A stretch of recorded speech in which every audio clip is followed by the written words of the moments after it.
What is life? And what is the meaning of life? Does life even have a meaning? Life is consciousness. And it is learning to understand what this consciousness is, what it means, and also to understand where this consciousness lies, where it exists in the realm of things. People will say, well, it exists within your head, within your brain. But even as you say this, you know that the statement simply can't be true because it's just too big. All that thought and all that memory. Just stop and look inside yourself and truly perceive your thoughts just for a moment.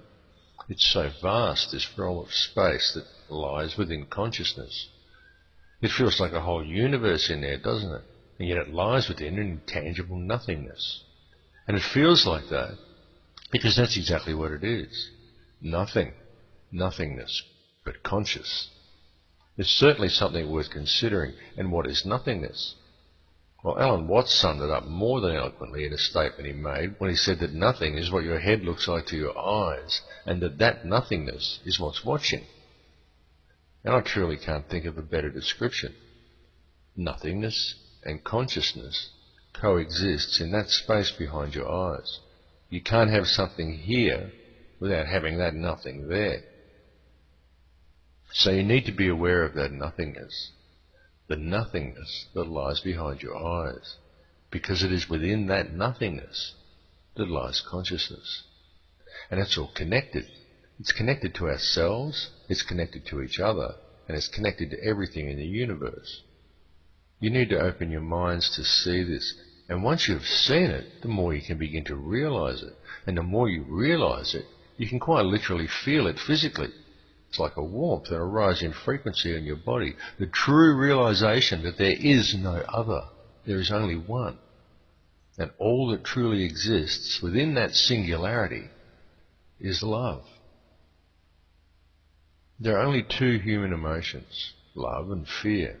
All other emotions stem either directly or indirectly from these two base emotions. But fear is an illusion created by this reality. Because all that truly exists within the singularity is love. That's all there is, and love is all there can possibly be, because there is only one. There is only the singularity. So how can there be any other emotion at all? Indeed, how can there even be any concept of emotion? Within the singularity there exists only the singularity, and the singularity is love. There is nothing else, and this love is not perceived as emotion. It just is. There is only love.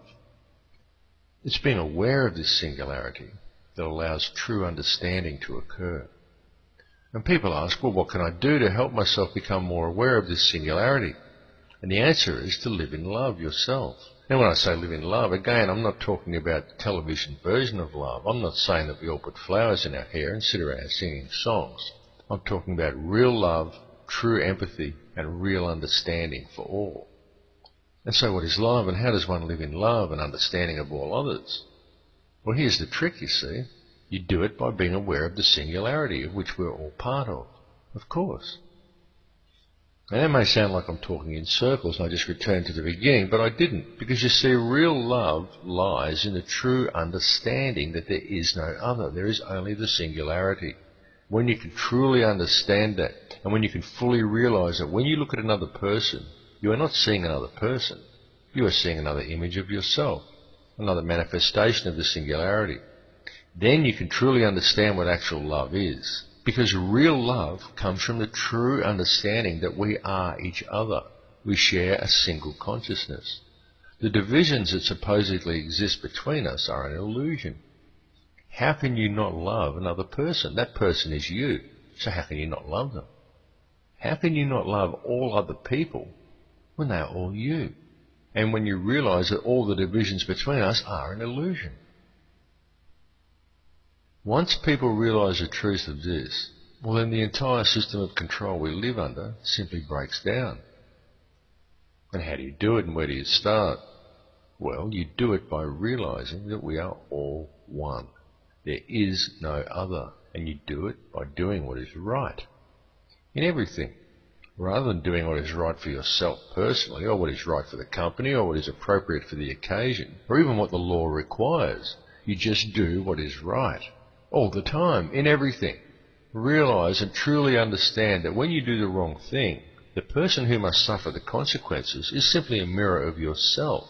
So all you have done is hurt yourself, and you have divided just a little bit further both society and the one consciousness that we are all part of. Stop the divisions and the system breaks down. Understand that there is no division.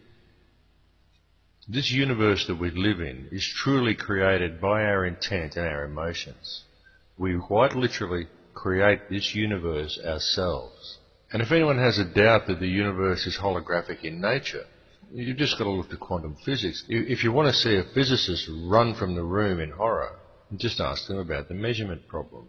Now, if you don't know what the measurement problem is the problem that when a physicist goes to measure the size of an atom, he finds that the electrons are spread out to infinity. They can't be measured.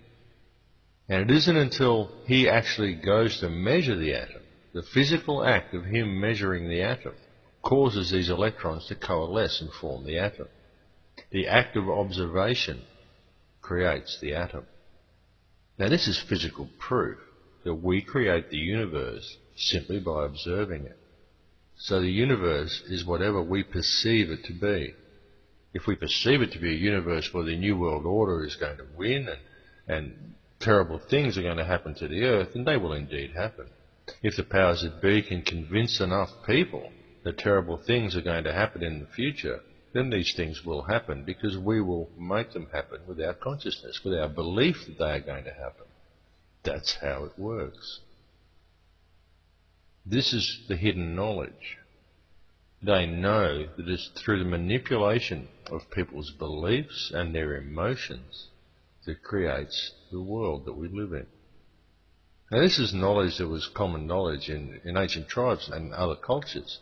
This is why there was so much effort put into wiping out all these ancient cultures. And it was very important for them to remove this information from the human consciousness at this particular time as we're approaching the galactic ecliptic, because this is the time of great enlightenment. This is the time of the end of the cycle.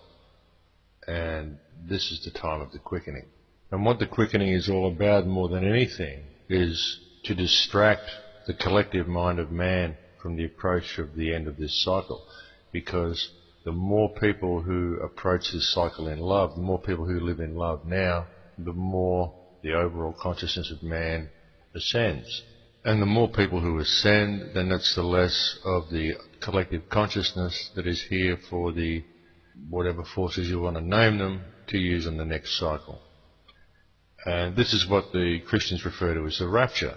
But it has nothing to do with Christianity. What it has to do with is the cycles of the planet. The rotational mechanism of our solar system is what it has to do with. Because this is how the universe works.